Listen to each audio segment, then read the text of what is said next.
কলিযুগত আমি জীৱনত পাই থকা তিনিটা তাপ আদি দৈৱ দুখত যিবিলাক সংঘাত পাওঁ, ভূমিকম্প আহিল, বানপানীৰ পৰা ইত্যাদি আদি ভৌতিক বিভিন্ন জীৱ জন্তুৰ পৰা মানুহৰ পৰা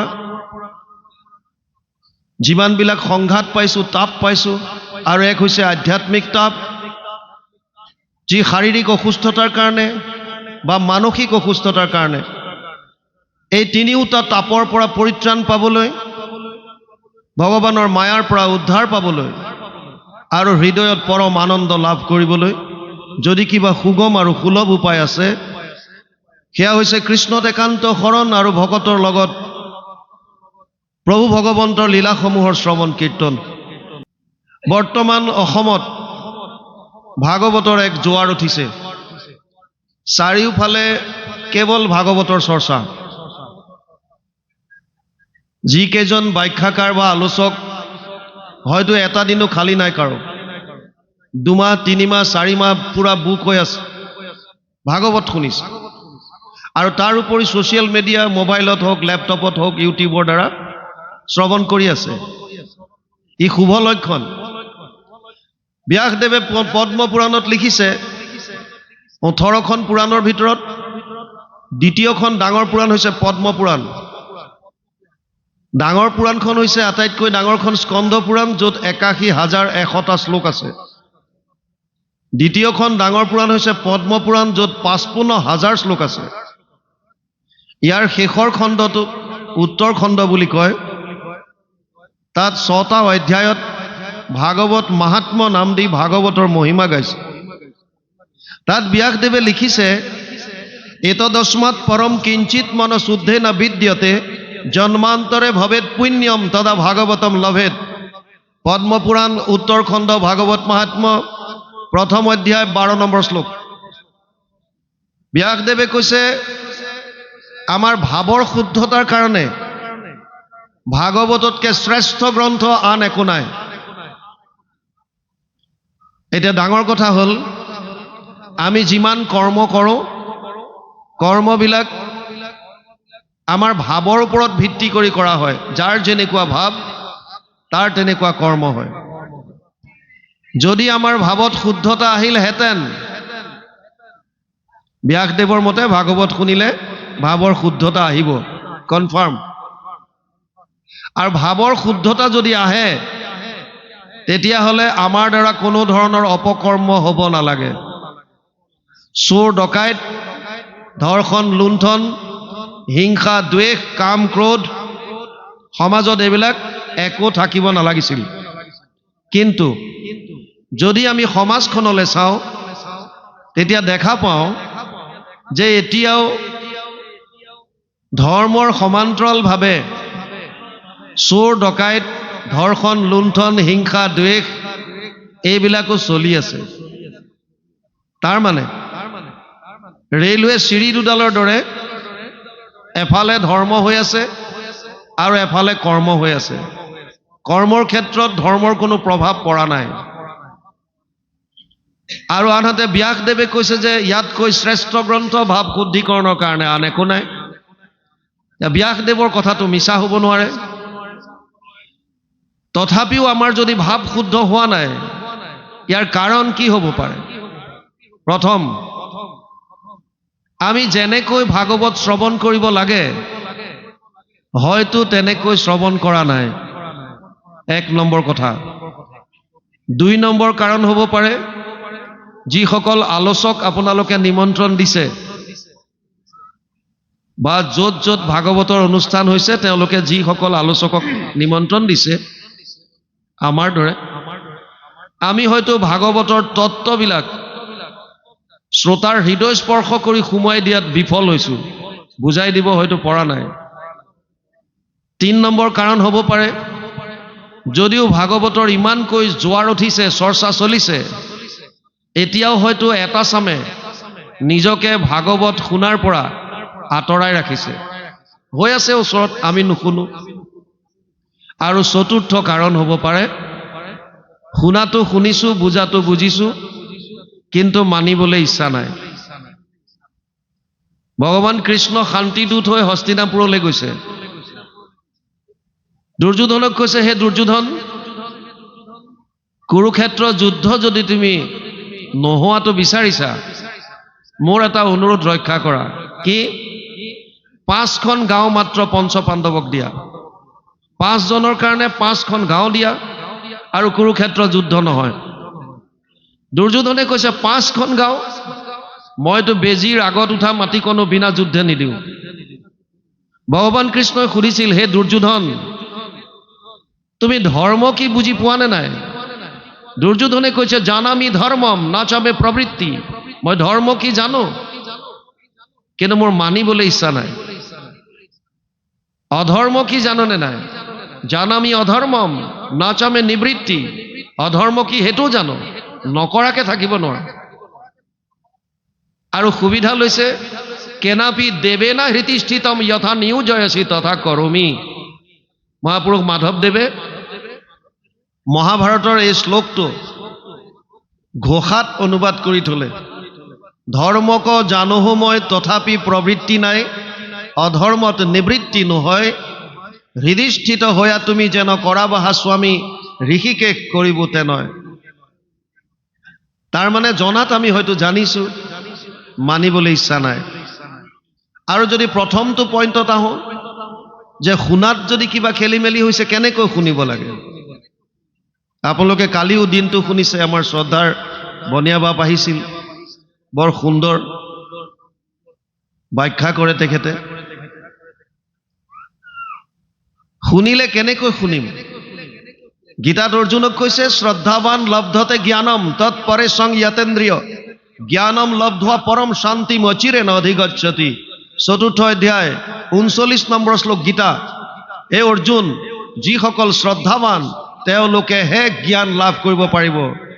আমি শুনি আছো, যদি শাস্ত্ৰৰ প্ৰতি আমাৰ শ্ৰদ্ধা নাই, তেতিয়াহ'লে ইফালে সোমাব, ইফালে ওলাব। উদাহৰণ লৈ বুজক। এটা শ্ৰেণী কোঠাত 100 জন ছাত্ৰ ছাত্ৰী, এজন শিক্ষক এটা বিষয় এবছৰ ধৰি পাঠদান কৰে, কিন্তু পৰীক্ষাৰ সময়ত এই 100 জনৰ ভিতৰত মুষ্টিমেয় কেইজনমান 90ৰ ওপৰলৈ যাব পাৰে।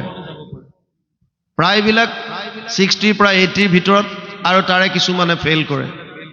কিয়? এজনেই শিক্ষকে পাঠদান কৰিছে, এটা বিষয়ে পঢ়াইছে, একেখিনি সময়ে পঢ়াইছে। আমাৰ শ্ৰদ্ধা, বিষয়টোৰ ওপৰত শ্ৰদ্ধা আছেনে নাই? শিক্ষকজনৰ ওপৰত শ্ৰদ্ধা আছেনে নাই? শিক্ষানুষ্ঠানটোৰ ওপৰত শ্ৰদ্ধা আছেনে নাই? শ্ৰদ্ধা কেতিয়া আহিব? যেতিয়া আপোনালোকে মাহাত্ম্য জানিব। উদাহৰণ লৈ বুজক। এখন ট্ৰেইনত এটা পৰিয়ালে যাত্ৰা কৰিছে, গিৰিয়েক ঘৈণীয়েক আৰু ল'ৰা ছোৱালী দুটা। AC 2 টায়াৰ ৰিজাৰ্ভেশ্যন কৰিছে। আমাৰ এটা স্বভাৱ থাকে, যদি আমাৰ টিকেট যদি কনফাৰ্ম হয়, আমি ভাবো যে আমাৰ সিটত যাতে বেলেগে আহি আমনি নকৰক। এইকাৰণে মাক বাপেকে সৰু ল'ৰা ছোৱালী দুটাক 4টা সিট যেতিয়া ৰিজাৰ্ভ কৰিছে, ওপৰৰ বাৰ্থকেইটাত বস্তুখিনি পাতলকৈ মেলি দিছে, বেগকেইটা। এফালে মাক বহিছে, এফালে বাপেক, আৰু ল'ৰা ছোৱালী দুটাক দীঘলকৈ শুৱাই দিছে। উদ্দেশ্য এটাই, সিটটো অকুপাই কৰ, যাতে কোনো মানুহ আহি ইয়াত বেলেগ মানুহ বহিব নোৱাৰে। ট্ৰেইন চলিবলৈ ধৰাৰ আগে আগে এজন ভদ্ৰ পুৰুষে হাতত এটা ব্ৰিফকেছ লৈ এই কম্পাৰ্টমেণ্টটোত সোমাইছে আৰু দেখিছে মাকৰ কোলাত মূৰ দি 7 বছৰমানৰ সৰু ল'ৰা এটা দীঘলকৈ ভৰি মেলি শুই আছে। তাক ক'লেও বোপাই, অকণমান ভৰিকেইটা কচোৱা, মই ইয়াতে বহোঁ, মই 3-4টামান ষ্টেচনৰ পাছত নামি যাম। মাক বাপেকে একেলগে কৈছে, ভৰি মেল, পিতেকক কৈছে। তাৰ মানে মানুহজনক ইনডাইৰেক্টলি বুজাই দিছে যে তই ইয়াত বহিব নোৱাৰ। মানুহজন ভদ্ৰ, গতিকে তেওঁ হাতত ব্ৰিফকেছটো লৈ ৰেইলিংডালত ধৰি থিয় হৈ আছে। ট্ৰেইন চলা আৰম্ভ কৰিছে। ল'ৰাটোৱে হাতত চিপছৰ পেকেট দুটামান লৈ গৈছিল, সৰু ল'ৰা। ভাবিছে ট্ৰেইনত উঠিম আৰু চিপছ খাম। কিন্তু মাক বাপেকে শুই যাবলৈ ক'লে। সৰুৰে পৰা এটা শিক্ষা দিছে, শুই শুই খাব নাপায়। আমাৰ সমাজত নাপায় বহুত আছে। যিবিলাক নাপায়, বিজ্ঞানসন্মত কিবা কাৰণ আছে, লজিষ্টিক গ্ৰাউণ্ড আছে, সেইবিলাক মানক। যিবিলাক কোনো তাৰ অৰ্থ নাই, সেইবিলাক মানি লাভ নাই। আমি গাড়ী চলাই ঘূৰি ফুৰোঁতে কেতিয়াবা আমাৰ আগত বেলেগ গাড়ী যদি থাকে, আগেদি মেকুৰী যদি পাৰ হৈ যায়, তেওঁলোকে গাড়ী ব্ৰেক মাৰিলে, ৰখাই দিলে, আৰু হাৱাতে কিবা পুৰঞ্চিন থু থু থা থা, তথাপিও সাহস নকৰে। গ্লাছখন খুলি আমাক ইংগিত কৰে আগবাঢ়ক। কিয়? মেকুৰী পাৰ হ'ল, কি হ'ব? আৰে যাত্ৰা ভংগ। পাৰ হৈ গ'লে মানে তেওঁ থিতাতে মৰিবই আৰু, এনেকুৱা ভাৱ। আৰু আমি গ'লে একো নহয়। গুৰুজনাই কৈছে সমস্ত ভূতত ব্যাপী আছো মই হৰি। তাতকৈ ওপৰত কৈছে গৈ, কুকুৰৰ শৃগাল গৰ্দৰ ভৰো আত্মা ৰাম, জানিয়া সবাকো পৰি কৰিবা প্ৰণাম। কুকুৰ, শিয়াল, গাধ যত যিমান আছে, সকলোৰে শৰীৰত যিটো চৈতন্য শক্তি আছে, সেইটোৱে হৈছে আত্মা, প্ৰভু ভগৱন্তৰ অংশ, ৰাম বুলি কৈছে। সেইকাৰণে সকলোকে সন্মান কৰিবলৈ কৈছে, সকলো জীৱৰ প্ৰতি ভাল ভাৱ। এতিয়া মেকুৰীটো পাৰ হ'লে আপোনাৰ যদি দৃষ্টিকোণ যদি শুদ্ধ হয়, আপুনি যদি বিষ্ণুময় দৰ্শন কৰিব পাৰে, তেতিয়াহ'লেতো আপোনাৰ কাৰণে মেকুৰীটো এটা ভগৱান ৰূপে, কোনো ধৰণৰ অমংগল নহয়।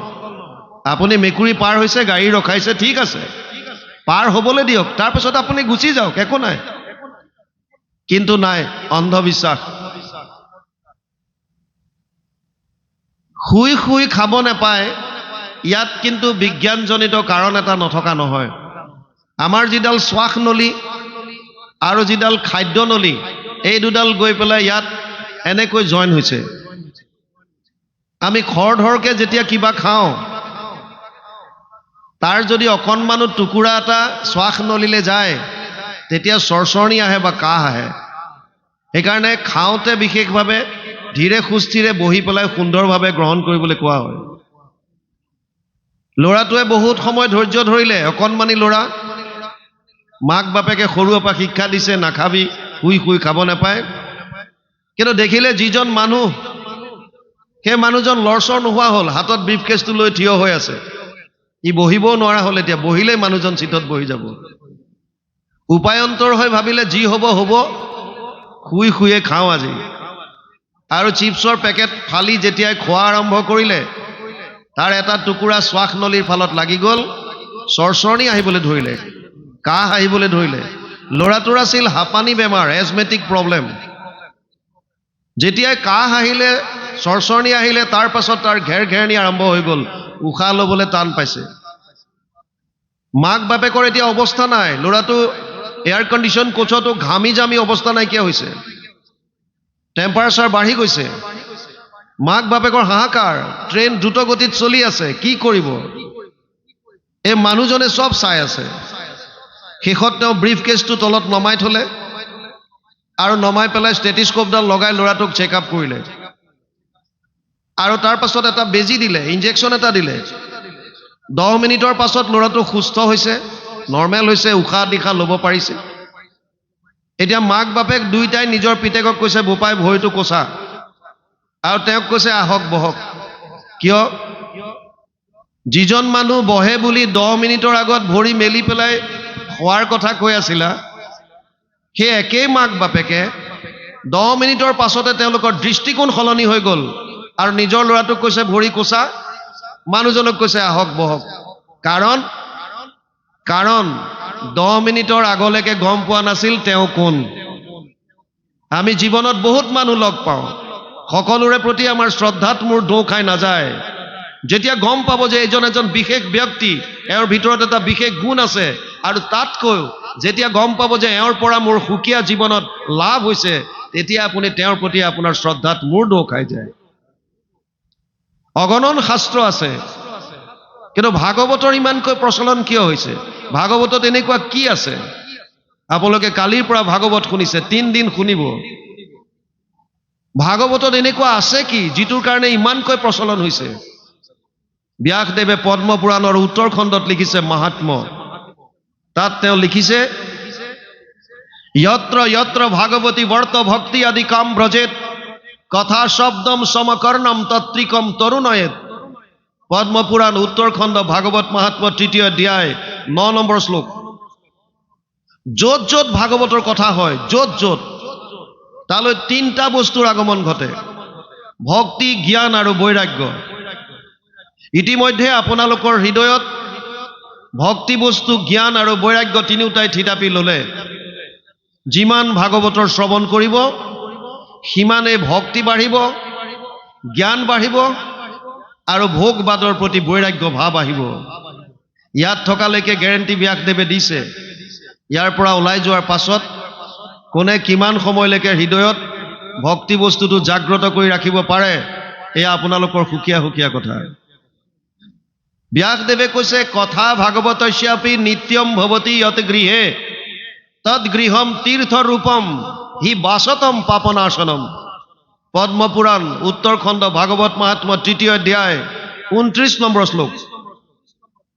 ব্যাসদেৱে লিখিছে, ভাগৱতৰ কথা যিখন ঘৰত সদায় হয়, নিত্যম ভৱতি যত গৃহে। আমি অসমীয়া মানুহৰ এটা ভাল সংস্কাৰ আছে। আমি পুৱা গধূলি স্নান কৰি যোনে যেনেকৈ যাকে নামানক কিয় ধূপ বা ধূনা জ্বলাই আমি সেৱা এটা কৰোঁ। থাপনাত কীৰ্তন ভাগে থাকক, ভাগৱতে থাকক, আমি সেৱা এটা কৰাৰ আমাৰ এটা নিয়ম আছে। ব্যাসদেৱে কৈছে, যদি পুৱা গধূলি আপোনালোকৰ গৃহত নিয়মিতভাৱে যদি ভাগৱতৰ অকণমানো যদি অধ্যয়ন হয় বা চৰ্চা হয়, পাঠ যদি হয়, শ্লোকাৰ্ধম শ্লোক পদম শ্ৰীমদ ভাগৱত উদ্ভৱম অকণমানো যদি হয়, আপোনালোকৰ ঘৰখনে তীৰ্থক্ষেত্ৰলৈ ৰূপান্তৰিত হ'ব। আপোনালোকে কোনো তীৰ্থক্ষেত্ৰত গৈ এই ষ্টেম্প পেডত ভাগদৌৰত প্ৰাণ দিয়াৰ কোনো প্ৰয়োজন নাই। নিজৰ ঘৰখন আপোনালোকে তীৰ্থক্ষেত্ৰ কৰিব পাৰিব। কেৱল পুৱা গধূলি ভাগৱতৰ অকণমানো যদি অধ্যয়ন আপোনালোকে আৰম্ভ কৰে, যদি অকণমান পাঠ কৰে। ইয়াৰে সংক্ষিপ্ত ৰূপ কীৰ্তন আছে, দশম আছে। মহাপুৰুষ মাধৱদেৱে ঘোষা কৰিছে, ৰত্নাৱলী লিখিছে, প্ৰভু ভগৱন্তৰ বিভিন্ন ধৰণৰ ভক্তি মাৰ্গৰ গ্ৰন্থ। অকণমানো যদি সদায় নিয়মিতভাৱে কৰে, তেতিয়াহ'লে ব্যাসদেৱে লিখিছে, আপোনাৰ ঘৰখন তীৰ্থক্ষেত্ৰলৈ ৰূপান্তৰিত হ'ব আৰু আপোনাৰ গৃহত কোনো ধৰণৰ পাপ থাকিব নোৱাৰিব। ভাগৱত ভগৱান কৃষ্ণৰ বাংময় মূৰ্তি বুলি কোৱা হয়। বাণী আকাৰে, শব্দ আকাৰে ইয়াত প্ৰভু ভগৱন্ত বিৰাজমান হৈ আছে। তেনেয়ম বাংময় মূৰ্তি প্ৰত্যক্ষ বৰ্ততে হৰি সেৱাত শ্ৰৱণাত পথত দৰ্শনাত পাপনাশিনী। পদ্মপুৰাণ উত্তৰখণ্ড ভাগৱত মহাত্ম্য ৩য় অধ্যায় ৬২ নম্বৰ শ্লোক। ভগৱান কৃষ্ণৰ বাংময় মূৰ্তি ভাগৱত। এই ভাগৱতক যদি কোনোবাই শ্ৰদ্ধা সহকাৰে সেৱা কৰিছে, সেৱাৰ দ্বাৰা, যদি শ্ৰৱণ কৰিছে, শ্ৰৱণৰ দ্বাৰা, যদি পাঠ কৰিছে, পাঠ বা কীৰ্তনৰ দ্বাৰা, আৰু ইয়ালৈকো কৈছে যদি কোনোবাই শ্ৰদ্ধা সহকাৰে কেৱল দৰ্শন মাত্ৰ কৰিছে। আমাৰ ভাগৱত ভ্ৰমণ যে কৰায় গাঁৱত, যিসকল শাৰীৰিকভাৱে অসুস্থ, যিসকল অসুচিত আছে, যিসকলে ভাগৱত য'ত হৈছে তালৈ আহিব নোৱাৰে, তেওঁলোকে যদি নিজৰ ঘৰৰ পৰাই ভাগৱতৰ এটা দৰ্শনো যদি পায়, ব্যাসদেৱে লিখিছে, তেওঁৰ যত যিমান পাপ আছিল সমস্ত পাপৰ পৰা তেওঁ মুক্তি পাব। ভাগৱত ভগৱান কৃষ্ণৰ বাংময় মূৰ্তি। আনহাতে গুৰুজনাই শ্ৰীমন্ত শংকৰদেৱে মাধৱ পুৰুষক কৈছে, মই কীৰ্তনত আছো, দশমত আছো, শুনিও মাধৱ মোৰ থাকিবাৰ স্থান, কীৰ্তন দশম মোৰ মূৰ্তিৰ সমান।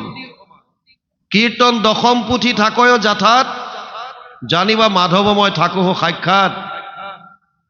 যিজন নিপুণে গুৰু আমাক বোলয়, কীৰ্তনতে দশমতে আমাক দেখয়। তাতেই তেওঁ ক্ষান্ত থকা নাই। মাধৱ পুৰুষক কৈছে, ঘোষা নামে শাস্ত্ৰখানি তুমিও কৰিবা, ঘোষা ৰত্নাৱলীৰ মাজে তুমিও থাকিবা। তাৰ মানে ভাগৱত যদি ভগৱান কৃষ্ণৰ বাংময় মূৰ্তি হয়, কীৰ্তন দশম গুৰুজনাৰ বাংময় মূৰ্তি, ঘোষা ৰত্নাৱলী মহাপুৰুষ মাধৱদেৱৰ বাংময় মূৰ্তি, আমি কি কৰিম তেতিয়া? এই বাংময় মূৰ্তিক কেৱল স্থাপন কৰি ধূপ ধূনা দি পূজা কৰি থাকিম, সেইটো কোৱা নাই। গুৰুজনাৰ যি আদৰ্শ, ভগৱান কৃষ্ণই যি ক'ব বিচাৰিছে, মহাপুৰুষ মাধৱদেৱে যিখিনি দিব বিচাৰিছে, তেওঁলোকৰ গ্ৰন্থৰাজিৰ মাজত আছে। যদি মহাপুৰুষ মাধৱদেৱক জানিব বিচাৰিছে, তেওঁৰ উপদেশ যদি ল'ব বিচাৰিছে, তেতিয়াহ'লে ঘোষা অধ্যয়ন কৰক, ৰত্নাৱলী পঢ়ক। যদি গুৰুজনাৰ উপদেশ বিচাৰিছে, গুৰুজনাক জানিব বিচাৰিছে, কীৰ্তন দশমত তেওঁ আছে বুলি কৈছে, অধ্যয়ন কৰিব লাগিব। আৰু ভগৱান কৃষ্ণৰ উপদেশৰ কাৰণে ভাগৱত ইয়াৰ এটা ডাঙৰ মাহাত্ম্য হৈছে, ই হৈছে সমস্ত শাস্ত্ৰৰ সাৰ। আমাৰ ধৰ্মটো আচলতে, যদিও আমি হিন্দু হিন্দু কওঁ, আচলতে আমাৰ ধৰ্মটো সনাতন ধৰ্ম। সনাতন ধৰ্মৰ মূল হৈছে বেদ। বেদ কোনো লিখা নাই, অপৌৰুষেয়। জগত সংহৰি সুতি আছা নাৰায়ণ, প্ৰথম নিশ্বাসে বাজ ভৈলা বেদগণ। কীৰ্তনত লিখিছে, বেদস্তুতি প্ৰথম কীৰ্তনতে। জগত সংহাৰ কৰি প্ৰভু ভগৱন্ত অনন্ত শয্যাত শয়ন কৰি থকা অৱস্থাত তেওঁৰ নিশ্বাসত এই বেদ বাহিৰ হৈছিল, যি বেদৰ বিস্তাৰ কৰিছে দৈপায়নে, ভাদ্ৰায়ণ, দৈপায়ন, কৃষ্ণ। বেদৰ বিস্তাৰ কৰাৰ কাৰণে তেওঁৰ নাম হ'ল বেদব্যাস। 4খন বেদ, ঋক, সাম, যজুৰ, অথৰ্বৈক্য, চতুৰ্বেদ ঊৰ্ধ্বতে, ভাৰত পুৰাণম চ পঞ্চম বেদ উচ্যতে। 1, 4, 20, প্ৰথম স্কন্ধ 4ৰ্থ অধ্যায় 20 নম্বৰ শ্লোক ভাগৱত। ঋগ্বেদ, সামবেদ, যজুৰ্বেদ, অথৰ্ববেদ, বেদ 4খন। কিন্তু ব্যাসদেৱে কৈছে মহাভাৰত আৰু পুৰাণ পঞ্চম বেদ বুলি ঘোষণা কৰিছে। গতিকে ভাগৱত পঞ্চম বেদ। আমাৰ 2খন মহাকাব্য আছে, ৰামায়ণ, মহাভাৰত। কম বেছি পৰিমাণে আমি ৰামায়ণ মহাভাৰতৰ কাহিনী সকলোৱে জানো। মহাভাৰতত এটা পৰ্ব আছে, ভীষ্ম পৰ্ব। ভীষ্ম পৰ্বৰ 25 অধ্যায়ৰ পৰা 42 অধ্যায়লৈ 18টা অধ্যায় সুকীয়াকে উলিয়াই আনিছে, নাম দিছে শ্ৰীমদ ভগৱত গীতা, যাক আমি গীতা বুলি কওঁ। গীতা শাস্ত্ৰখন মহাভাৰতৰ ভিতৰৰ বস্তু, তথাপিও ই সুকীয়াকৈ এখন গ্ৰন্থ। ভাগৱত যদি অধ্যয়ন কৰে, ইয়াত মহাভাৰতৰ কথাও পাব, ইয়াত ৰামায়ণৰ কথাও পাব, নৱম স্কন্ধ ৰাজবংশাৱলী, আৰু গীতাৰ কথাও পাব। তাৰ মানে বেদৰ সাৰমৰ্মখিনি বেদৰ শেষৰ পাৰ্টটোত আছে, বেদান্ত, যাক আমি উপনিষদ বুলি কওঁ। উপনিষদৰো সাৰ এইটোৱে, সৰ্ব বেদান্ত সাৰম হি শ্ৰী ভাগৱতম ইষ্যতে য়স্য ৰসামৃত তৃপ্তস্য নানন্যত্ৰ ৰতি ক্বচিত। 12, 13, 15, দ্বাদশ স্কন্ধ 3ত্ৰয়োদশ অধ্যায় 15 নম্বৰ শ্লোক ভাগৱত। অনুবাদ কৰিছে মহাপুৰুষ মাধৱদেৱে, ঘোষাত 18 নম্বৰ পদজোকা। সমস্ত বেদান্ত সাৰ মহাভাগৱত শাস্ত্ৰ, ইহাৰ অমৃত ৰস পায়, পৰম সন্তোষে পান কৰিলে যিজনে তাৰ অন্যত্ৰ ৰসত ৰতি নাই। গতিকে ভাগৱত আটাইকেইফালৰ পৰা যদি আমি চাওঁ, এখন শ্ৰেষ্ঠ গ্ৰন্থ। ইয়াক যদি শ্ৰদ্ধা সহকাৰে আমি পান কৰোঁ, তেতিয়াহ'লে আমাৰ যত যি মনৰ মলিনতা আছে, এইবিলাক ধুই নিকা কৰিব। এই শ্ৰৱণ কৰাৰ লগে লগে কি হয়? কৰ্ণপথে ভকতৰ হিয়াত প্ৰৱেশী হৰি দুৰ্বাসনা হৰে সমস্তই, জলৰ যতেক মল যেহেন শৰৎকালে স্বভাৱতে নিৰ্মল কৰে। আমি শুনিব সেইকাৰণেই লাগে, যাতে ভাগৱত শুনাৰ লগে লগে মনৰ যিমানবিলাক মলিনতা আছে, এইবিলাক ধুই যাতে নিকা কৰিব পাৰে, হৃদয়খন যাতে পবিত্ৰ হয়। মনৰ ভাৱ যেতিয়াই পবিত্ৰ হ'ব, আপুনি গম পাব আপোনাৰ হৃদয়তে যিজন ভগৱান বিৰাজমান হৈ আছে, এই ভগৱানৰ অনুভৱ আপুনি কৰিব পাৰিব। পৰম আনন্দ আৰু আনন্দ, কেৱল আনন্দ। ভাগৱতত সোমাও। মূল ভাগৱত সংস্কৃত, 12টা স্কন্ধই আছে সংস্কৃততো, 335টা অধ্যায় আছে, 18,000 শ্লোক, 5,96,000 শব্দ আৰু 10টা লক্ষণ আছে। অত্ৰ স্বৰ্গ বিসৰ্গ স্থানম পোষণম উতয়, মনন্তৰে সমনুকথা নিৰোধ মুক্তি আশ্ৰয়। 2:10, 2য় স্কন্ধ 10ম অধ্যায় 1ম শ্লোকত ভাগৱতত কি কি আছে এই লক্ষণকেইটা বৰ্ণনা কৰিছে। সৰ্গ, বিসৰ্গ, স্থান, পোষণ, উতি, মনন্তৰ, ঈশানু, নিৰোধ, মুক্তি, আশ্ৰয়। সৰ্গ মানে সৃষ্টি। আমি যে ব্ৰহ্মাণ্ড দেখিছো, কোটি কোটি ব্ৰহ্মাণ্ডৰ এটা অংশত আমি আছো, এনেকুৱা কোটি কোটি ব্ৰহ্মাণ্ড আছে। কোটি কোটি ব্ৰহ্মাণ্ডৰ হৰি অধিকাৰী আমি নামত গাই থাকো। এই কোটি কোটি ব্ৰহ্মাণ্ড কেনেকৈ সৃজন হ'ল, এই যে জীৱৰাশিবিলাক কেনেকৈ সৃজন হ'ল, ইয়াৰ বিষয়ে জানিবলৈ তৃতীয় স্কন্ধ ভাগৱত অধ্যয়ন কৰিব লাগিব। চতুৰ্থ স্কন্ধ বিসৰ্গ, ব্ৰহ্মা আদিৰ দ্বাৰা সৃষ্টিৰ বিকাশ কেনেকৈ ঘটিল, সেকেন্ডাৰী সৃষ্টি। পঞ্চমত আছে স্থান, ভূগোল আৰু খগোল।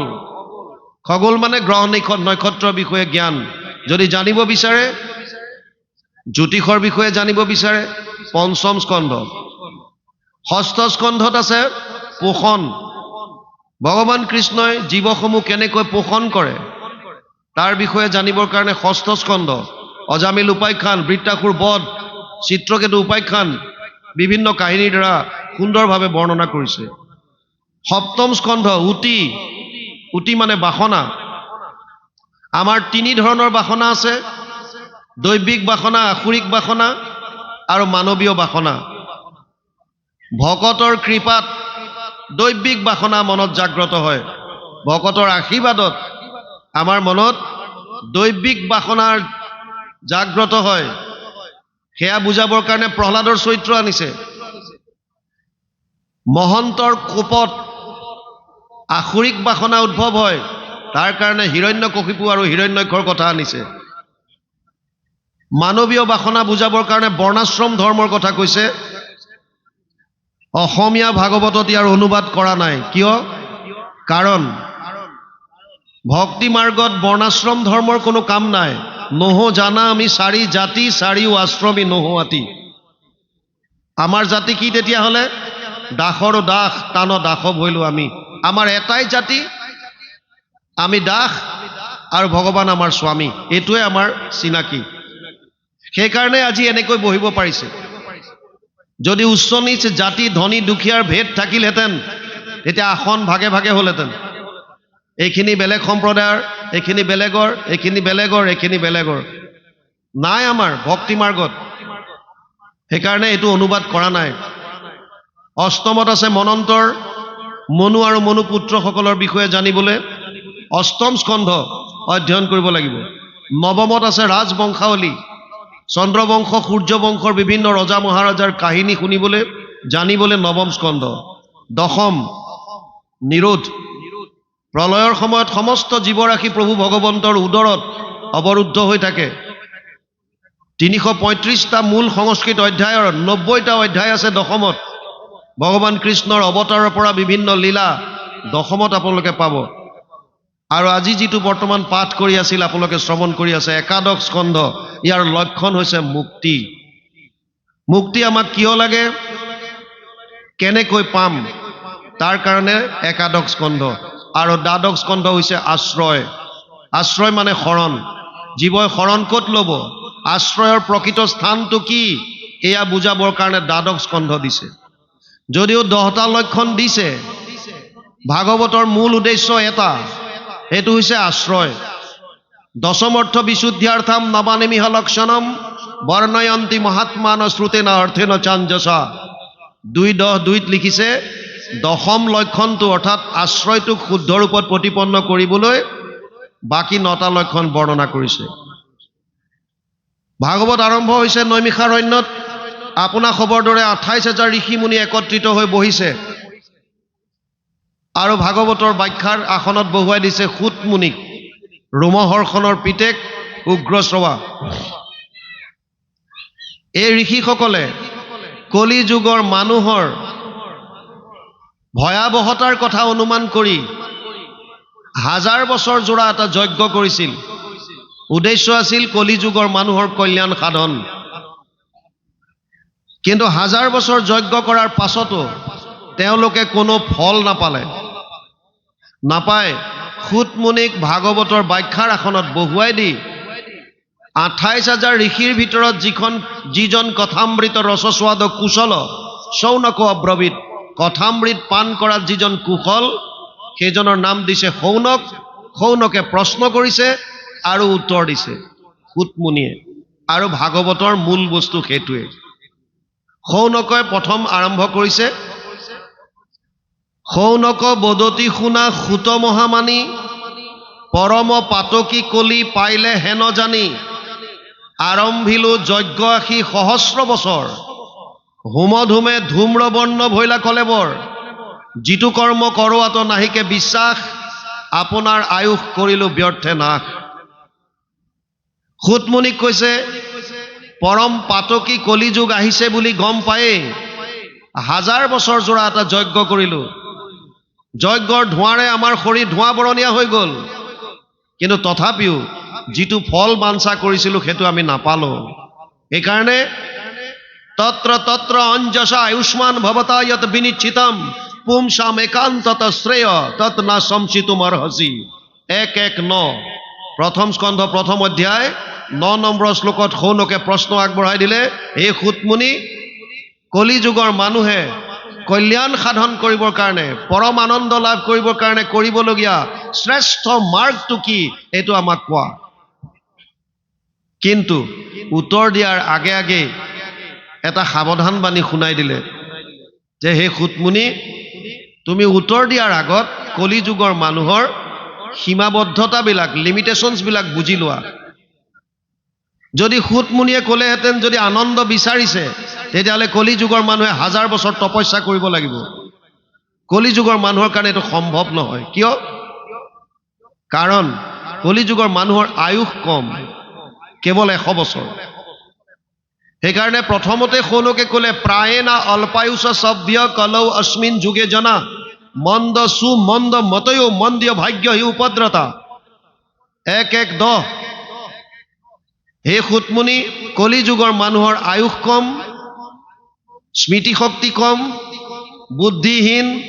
ভাগ্যহীন 8টা বস্তু কলিযুগৰ মানুহৰ হ্ৰাস পাব ততচ্চ অনুদিনম ধৰ্মম সত্যম শৌচম ক্ষমা দয়া কলেন বলেন ৰাজন নংসতি আয়ু বলম স্মৃতি 8টা বস্তু কলিযুগত হ্ৰাস পাব ধৰ্ম সত্য শৌচ ক্ষমা দয়া আয়ুস বল স্মৃতি 8টা বস্তু 12:2:1 দ্বাদশ স্কন্ধ 2য় অধ্যায় প্ৰথম শ্লোক ভাগৱত সেইকাৰণে শৌনকে কৈছে তুমি যিটো উপায় দিবা এই উপায়টো চাই চিতি দিবা কলিযুগৰ মানুহে যাতে অৱলম্বন কৰিব পাৰে আৰু এই 28,000 ঋষিমুনি এনেকুৱাও নহয় যে লিখা পঢ়া নজনা এনেৰে আহিছে 28 সহস্ৰ ঋষি বেদত প্ৰধান সব বেদজ্ঞ সেইকাৰণে তেওঁলোকে প্ৰথমে ক'লে যে হে সুতমুনি তুমি এনেকে নাভাবিবা যে আমি একো নপঢ়া নুশুনাকে আহিছো তোমাৰ পৰা শুনিবলৈ নহয় আমি বহুত শাস্ত্ৰ অধ্যয়ন কৰিলো শাস্ত্ৰ অগণন আছে আৰু মাৰ্গ বহুত দেখুৱাইছে কোনোবা শাস্ত্ৰত যদি কৈছে যাগ যজ্ঞ পূজা পাতল কোনোবাই কৈছে দান দক্ষিণা কোনোবাই কৈছে জপ তপ তীৰ্থ কোনোবাই কৈছে ধ্যান ধাৰণা সমাধি আমি কৰিম কোনটো ভুৰিনি ভুৰি কৰ্মাণি শ্ৰুতব্যানি বিভাগস অত সাধু অত্ৰ ইয়ত সাৰম সমুদ্ৰিত্য মনীষয়া মাম ব্ৰুহি শ্ৰদ্ধানাম যেন আত্মা সম্প্ৰসিদতি 1:1:11 শৌনকে ক'লে শাস্ত্ৰ বিভিন্ন আৰু মাৰ্গ দিছে বিভিন্ন সেইকাৰণে তুমি সমস্ত শাস্ত্ৰৰ সাৰ উদ্ধাৰ কৰি কলিযুগৰ মানুহৰ কাৰণে শ্ৰেষ্ঠ যিটো মাৰ্গ এইটো আমাক দেখুৱাই দিয়া আৰু তেতিয়া সুতমুনিয়ে ভাগৱত কোৱা আৰম্ভ কৰিছে প্ৰথমে ক্লিয়াৰ কৰি দিলে কলিযুগৰ মানুহৰ কাৰণে শ্ৰেষ্ঠ ধৰ্ম কি সবেই পুংসাম পৰো ধৰ্ম যত ভক্তিৰ অধোক সজে অহেতুকি অপ্ৰতিহত যেন আত্মা সম্প্ৰসিদতি কলিযুগৰ মানুহৰ শ্ৰেষ্ঠ ধৰ্ম এটাই এইটো হৈছে কৃষ্ণত একান্ত ভক্তি শৰ্ত দিছে মাত্ৰ দুটা কেনেকৈ কৰিব লাগিব ভক্তি নিষ্কামভাৱে নিৰন্তৰভাৱে যি দুটা আমি পৰা নাই আমি ভগৱানৰ ওচৰত যাওঁ কিন্তু দুনিয়া ভৰৰ লিষ্ট গাওঁ অমুকটো লাগে তমুকটো লাগে তমুকটো লাগে বিভিন্ন ধৰণৰ 125 টকাৰ শৰাই আগবঢ়াই পেলাই 50 লাখ টকাৰ কন্ট্ৰেক্ট বিচাৰ কন্ট্ৰেক্টটো মোৰ নামত কৰি দিয়া শৰাই ভাগ দিছো তোমালৈ কেৱল আৰু কেৱল আশা কেৱল আৰু কেৱল তৃষ্ণা ভগৱানে গীতাত কৈছে চতুৰ্বিধা ভজন্তে মাম জনা সুকৃতি ন অৰ্জুন আৰ্ত জিজ্ঞাসু অৰ্থাৰ্থী জ্ঞানী চ ভৰতৰ্ষভ 7ম অধ্যায় 16 নম্বৰ শ্লোক গীতা হে অৰ্জুন 4 ধৰণৰ মানুহ মোৰ ওচৰলৈ আহে এবিধ হৈছে বিপদত পৰি গজেন্দ্ৰৰ দৰে গজেন্দ্ৰ উপাখ্যান আপোনালোকে শুনিছে গজেন্দ্ৰ যেতিয়া পৰিয়াল পৰিজনৰ লগত থাকে, চাৰিওফালে যেতিয়া পুৰা থাকে বডিগাৰ্ড, যিফালে যায় বন গোটেই ঘাঁহ বন ভাঙি চিঙি চুৰমাৰ কৰি যায়, জীৱ জন্তু দূৰতে দেখি পেলাই সেৱা কৰে। যেনেকৈ আমাৰ কোনোবা আহিলে 21খন 22খনলৈকে গাড়ী চলায়, ট্ৰেফিক চেফিক বন্ধ কৰি দিয়ে, সাধাৰণ মানুহৰ যি হয় হওক, দূৰৰ পৰাই নমস্কাৰ কৰিব, উপায় নাই, ধোৱাই যাব তেওঁলোকে গোটেই পাৱাৰত থকালৈকে তেনেকুৱাই। আৰু যেতিয়া গজেন্দ্ৰ হ্ৰদত নামিল, হ্ৰদত নমাৰ লগে লগে যেতিয়া গ্ৰাহে ধৰিলে, যিমানবিলাক আছিলে কাষে বাৰে চব লাহে লাহে পাল্টি মাৰি দিলে। আপোনাৰ ধন টকা পইচা যেতিয়া হাতত নাইকিয়া হ'ব, আপোনাৰ হাতত শক্তি নাইকিয়া হ'ব, ৰাজনীতিৰ পাৱাৰ নাইকিয়া হ'ব, আজি আগে পিছে যিমান 100জন ঘূৰি আছে এটাও দেখিবলৈ নাপাব, কোনো নাথাকে, কেৱল চব সুবিধাবাদী। আমি যে ভাবিছো আমাৰ লগত ইমানবিলাক আছে, সময়ত কাকো বিচাৰি নাপাব। গজেন্দ্ৰই সময়ত কাকো নাপালে, চব ছাইড মাৰি দিলে। শেষত উপায়ন্তৰ হৈ এটাই আশ্ৰয়স্থান বিচাৰি পালে আৰু পদুম ফুলপাহ সুৰেৰে মেৰিয়াই ত্ৰাহি হৰি বুলি ভগৱানৰ চৰণত শৰণ ল'লে। লগে লগে প্ৰভু ভগৱন্ত গৰুড়ত উঠি আহি সুৰত ধৰি পেলাই বাহিৰলৈ টানি চক্ৰ দি পেলাই গ্ৰাহৰ মুখখন ফালি গজেন্দ্ৰক মুক্তি দিলে। আৰ্তটো বিপদত পৰি আমিও ৰাম নাম লওঁ, বিপদ যোৱাৰ লগে লগে ভগৱানৰ কথা পাহৰোঁ। দ্বিতীয়টো হৈছে জিজ্ঞাসু। এচাম লোক আছে যোনে জানিব বিচাৰে সঁচাকে মইনো কোন আছিলো, ক'ৰ পৰা আহিলো, মই কি কৰা উচিত, আৰু মোৰ মৃত্যু হলেনো মই ক'লে যাম। যাৰ মনত জনাৰ ইচ্ছা, জিজ্ঞাসু ভাৱ আছে, তেওঁলোকো কৃষ্ণৰ ওচৰত আহে, কাৰণ কৃষ্ণই হৈছে সৰ্বজ্ঞ, বাকীবিলাক হয়তো অজ্ঞ নহলে অল্পজ্ঞ। সৰ্বজ্ঞ এজনেই আছে, সেইজনেই হৈছে ভগৱান কৃষ্ণ। সেইকাৰণে তেওঁৰ ওচৰলৈ আহে কিছুমান জিজ্ঞাসু ভাৱ লৈ। এবিধ হৈছে অৰ্থাৰ্থী, কেৱল টকা পইচা বিচাৰি, কেৱল ধন ধান টকা পইচা সা সম্পত্তি। এবাৰতো এটা ল'ৰাই কৈছে, হে প্ৰভু, পকেট খৰচ একেবাৰে নাই, টকা 100 যেন তেন দিয়া, 50% তোমাৰ নামত ক'ৰবাত দান দি দিম। অলপ দূৰ যোৱাৰ পাছত 50 টকীয়া নোট এখন পালে, বিচাৰিছিলে 100, 50% দিম বুলি ক'লে দান। অলপ দূৰ গৈ পেলাই 50 টকীয়া নোট এখন পায়, ওপৰলৈ চাই কৈছে, বা প্ৰভু তোমাকো মানিছো, তোমাৰ কমিশ্যনটো আগতে ৰাখিলা, মোক মোৰটোহে দিছা। তেওঁতো ৰাখি দিলে। আমাৰ গতি সেয়া, অৰ্থাৰ্থী। আৰু এবিধ হৈছে জ্ঞানী, যোনে জানিলে, যোনে বুজিলে যে মনুষ্য জনম সফল কৰাৰ উপায় কি। ঘোষাত লিখিছে, হৰিৰ চৰণে শৰণ লৈলো, মানৱী জনম সফল কৰিলো। কীৰ্তনত লিখিছে গুৰুজনাই, মনুষ্য শৰীৰ পাই যিটো নৰগণ, নকৰে তোমাৰ যদি শ্ৰৱণ কীৰ্তন, বিফলে জনম গৈলা ভৈলা সৰ্বনাশ, জীৱন্ততে মৰা সিটো ভাথিৰ নিশ্বাস। কেৱল জানি শুনি যিজন কৃষ্ণৰ চৰণত আহিছে, নাৰদৰ দৰে, চাৰিকিদ্ৰৰ দৰে, তেওঁলোক জ্ঞানী। আমাৰ প্ৰায়বিলাক আমি অৰ্থাৰ্থীত আছো, কেৱল অৰ্থ, আৰু তেতিয়া আমি ভগৱানৰ ওচৰত যাওঁ। ব্যাসদেৱে কৈছে, নিষ্কামভাৱে যিনে কৰিব পাৰিছে কৃষ্ণত ভক্তি, আৰু নিৰন্তৰ। তস্মাৎ সৰ্বেষু কালেষু মা মনুস্মৰ যুদ্ধচ, ময়ো অৰ্পিত মনোবুদ্ধিৰ মামে বৈশস্য অসংশয়। অষ্টম অধ্যায় 7 নম্বৰ শ্লোক গীতা। হে অৰ্জুন, প্ৰতিটো মুহূৰ্তত কেৱল মোৰ নাম স্মৰণ কৰ আৰু তোৰ কৰ্তব্য কৰ্ম কৰি যা। ছাত্ৰ ছাত্ৰীয়ে যদি পঢ়াৰ সময়ত পঢ়ে মন দি, ভগৱানৰ চৰণত খালি অৰ্পণ কৰিব লাগে, প্ৰভু এই পঢ়া তোমাৰ চৰণতে অৰ্পণ কৰিছো, মনটো কেৱল চৰণত, প্ৰভুৰ চৰণত। আপুনি পঢ়িবলৈ আৰম্ভ কৰিছে, প্ৰভু ভগৱন্তৰ ওচৰত অৰ্পণ কৰক, পঢ়ক একান্তভাৱে, একাগ্ৰতা বাঢ়িব, কনচেন্ট্ৰেশ্যন বাঢ়িব, মাইণ্ড কেন্দ্ৰীভূত হ'ব। সূৰ্যৰ ৰশ্মি সিঁচৰিত হৈ পৰি আছে, যেতিয়া মেগনিফাইং গ্লাছ দি পেলাই আমি এজেগাত পেলাওঁ, যদি শুকান ঘাঁহৰ ওপৰত পেলাই দিয়া হয়, শুকান ঘাঁহ অলপ সময়ৰ ভিতৰত জ্বলাই দিব, ইমান পাৱাৰ। মানুহৰ মনলৈ য'ত 1200 পৰা 60,000 চিন্তা আহে 24 ঘণ্টাত, এই মনটোক যেতিয়া কেন্দ্ৰীভূত কৰিব লাগিব, একত শৰণ লোৱাৰ বাহিৰে গতি নাই। কেৱল এটাই শক্তি, একম সৎ বিপ্ৰ বহুধা বদন্তি, সত্য সদায় এটাই হ'ব লাগিব। আমাক ভ্ৰমিত কৰি ৰাখিছে, নিৰন্তৰভাৱে ল'বলৈ দিছে। তস্মাৎ সৰ্বেষু কালেষু মা মনুস্মৰ, প্ৰতিটো মুহূৰ্তত মোক স্মৰণ কৰ আৰু নিজৰ কৰ্তব্য কৰি যা। মন বুদ্ধি মোক অৰ্পণ কৰি থ, তই পৰম আনন্দ লাভ কৰিব পাৰিবি, মোক পাবি।